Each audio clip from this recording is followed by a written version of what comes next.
have great reverence for our trees, our cedar trees, all trees, because Grandma and Grandpa are providing us the very oxygen that we use and breathe with today. And when we look at these trees and we make our longhouses out of these trees, and we have great reverences for our longhouse, and we say, oh, the longhouse has a soul, and we're bringing it back to life. It's a literal thing. Our DNA is in the wood that we use to build those houses. It's in the wood that we use for our canoes, and we have great reverence for our canoes. It's in all of this stuff that's around us, and we have great reverence for all life and all people. And so just like my grandfather who stood on the shores just 170 so years ago, and he said, welcome my friends onto this land. We continue to do that today.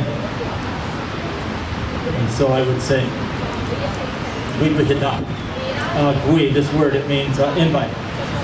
But when we reduplicate it, we go gui, it means invite many.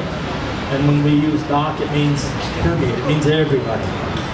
And so when we say gui hidaki siyaya, welcome my friends, you're invited here. Gui hidaki iya. Welcome, honored people. You are welcome here.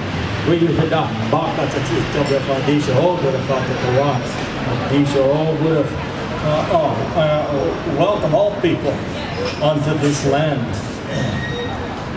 This all would have bakat sit stop before kicked the squash to glasses high.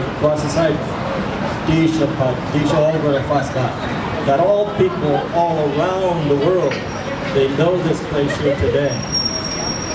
Tuda Sapa, after the name of my grandfather, Sia. And so it's an honor, it's a great honor for me to stand before you here today and look at everybody here on this warm and wonderful day in the city named after my great grandfather, and to say, Pasislav Beatsi, Siyaya. It is good to look upon you. Pasislav. And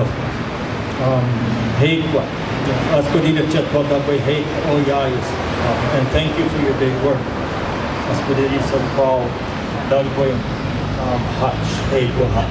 And thank you for your hearts. Thank you for your soul. Yayus Cooks Teats Down. Out the Duwamish. I am working with the Duwamish.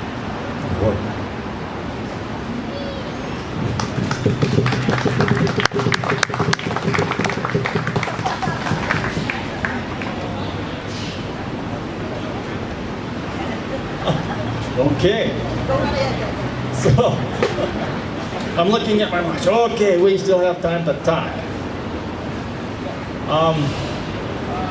We are, and this is just off the top of my head, but I thought I'd like to share that in modern society we have indigenous people. When I say indigenous, I mean Native American, I mean all people, indigenous people.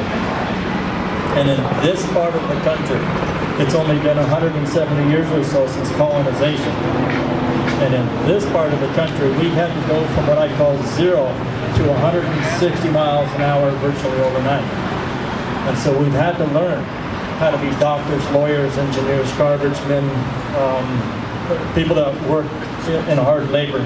We had to learn how to adapt from a culture where we lived for thousands and thousands of years, at peace with the ground, and well, maybe not so much everybody around us. We had those wars, but hey.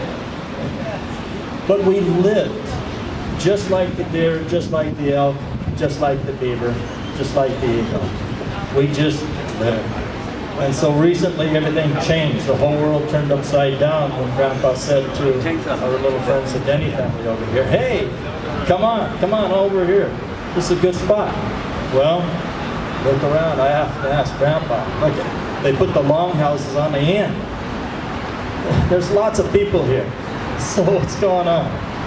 And so it's, I am very proud to be Duwamish. I'm very proud of the Native people in this country that have come up to speed and that we work and that we struggle and that we pull all of this knowledge that we have from our ancestors of 10,000 years.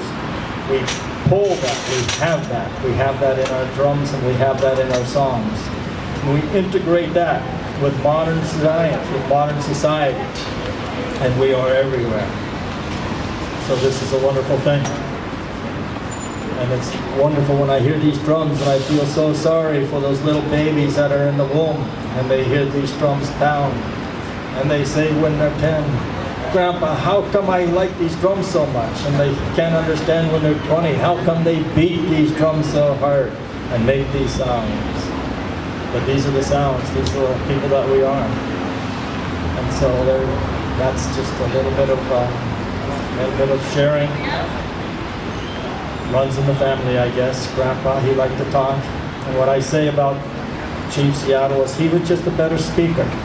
That these things that we're talking about here, we're talking about the trees, we're talking about people will never be alone.